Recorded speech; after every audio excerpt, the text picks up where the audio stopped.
एक बार विष्णुपुर नाम की एक गांव में बहुत जोरदार बारिश हुई थी, जिससे नदी में बाढ़ आ गया था और पूरा गांव पानी में बह गया था। उसी गांव में लिली नाम की एक प्यारी सी लड़की उसकी माँ के साथ रहती थी।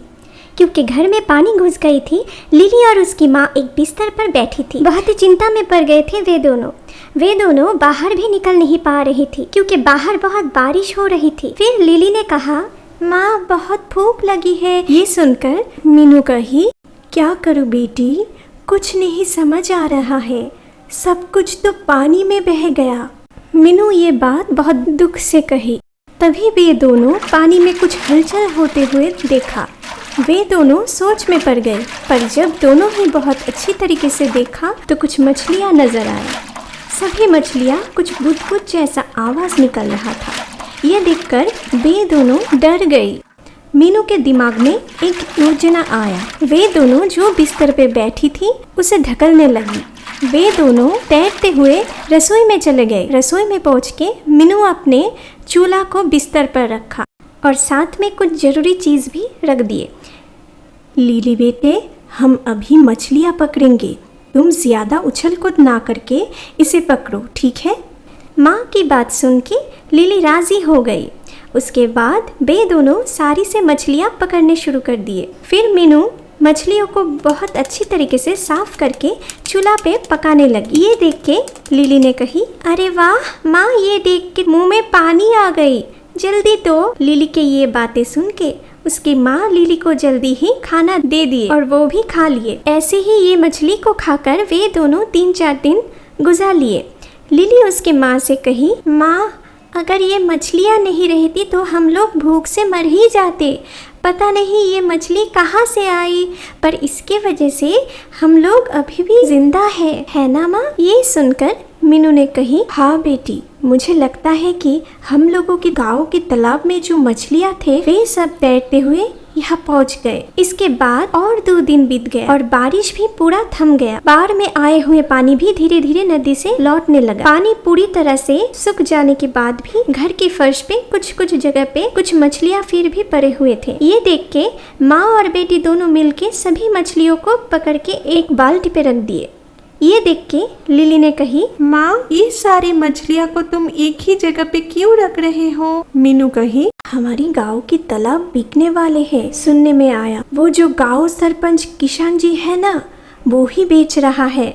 इतने दिन में तो बहुत सारी मछलियाँ बह गए, सो अभी लग नहीं रहा है कि तालाब में और भी कोई मछलियाँ है और हमारे घर पे भी कितने सारे मछलियाँ अभी भी हैं। अगर वो हम लौटा दे तो उसका कुछ फायदा होगा। अभी तक तो उनकी तालाब की मछलियाँ खाकर ही हम जीवित हैं, इसलिए उनकी कर्ज अदा करनी होगी। इसके बाद माँ और बेटी मछलियों को लेकर तालाब के पास पहुँची और उस मछलियों को तालाब के पानी में छोड़ दिए। ये देख के किशन जी कहा, ये क्या है? मीनू तब उसको सभी बात खुल के कहती है, हा हा हा हा हा हा। मीनू बहन, मैं जानता हूँ कि बाढ़ के पानी से सभी के घर में मछलियाँ पहुँच गया। मेरी मछलियों को खाकर ही तो सब इतने दिन तक जीवित थे। बाढ़ के पानी चले जाने के बाद तो सब लोग बाकी मछलियों को बाजार पर बेच दिए, पर आज जो आप लोगों ने किया वो देखकर सच में बहुत ताज्जुब बन गया। इसके बाद लिली ने कही, किशन चाचा जी, आज तक आपकी तालाब की मछलियाँ खाकर ही हम लोग अभी जिंदा है। बचे हुए इस मछलियों को लौटाकर आपकी कर्ज चुकाने आई। मीनू बहन, आप जो भी परिस्थिति है, सभी को बहुत पैसे की जरूरत है। मुझे पता है गांव के सब लोग इस मछलियों को बेचकर ही रोजी रोटी चला रहे हैं बहन, इसलिए मैं आपसे कह रहा हूँ इस मछलियों को बेचकर आप अपनी पैसा कमा सकते हो बहन। इसमें मुझे ज्यादा कोई नुकसान नहीं होगा, क्योंकि मेरे पास करोड़ों की जायदाद है। आप लोगों की ये अच्छे काम के लिए सोच लेना, मैं आप लोगों को कुछ तोहफा दे रहा हूँ। कुछ भी कहो बहन, ईश्वर तुम जैसे लोगों को ही ज्यादा पसंद करते हैं और तुम लोगों का सहाय होते हैं। इसलिए मैं कह रहा हूँ बहन, इस तालाब में बहुत मछली है, आप बेच सकते हो। अगले साल में यहाँ पर खेती करने वाला हूँ।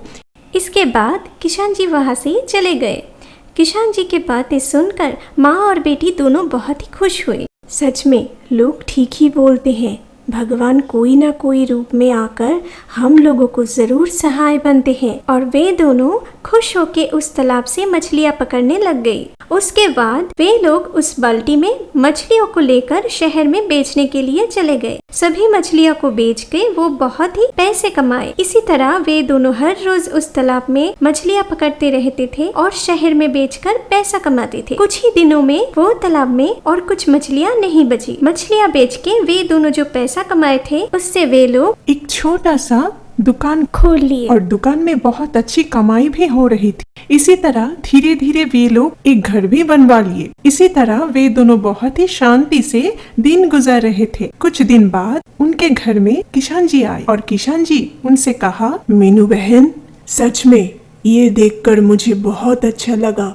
कि तुम लोगों की घर बहुत अच्छे से पूरा बन गया है। बहन, मैं आज आपको कुछ जिम्मेवारी देना चाहता हूँ। कैसे जिम्मेवारी भैया? बात यह है कि धीरे धीरे मेरा उम्र बढ़ रहा है, इसलिए पहले की तरह मैं काम नहीं कर पा रहा हूँ। मेरे पास जो भी जायदाद था वो सब मेरे बेटों में बांट दिया। अभी वे लोग दूसरे देश में रहते हैं, पर मैं खुद के लिए कुछ जमीन जायदाद रख दिया। जमीन मतलब वो तालाब भी है बस, जो मेरे साथ साथ तुम लोगों का भी काम पे आ सकता है। इस साल से उस तालाब में 20,000 रुपया की मछलियाँ छोड़ा था। अगर तुम उस तालाब की देखभाल करते हो तो बहुत अच्छा होगा, क्योंकि मैं सिर्फ आपको ही भरोसा करता हूँ। मछलियों को बेच के जो फायदे होंगे तुम उससे आधा ले सकती हो, इसलिए मैं आपके पास आया हूँ बहन।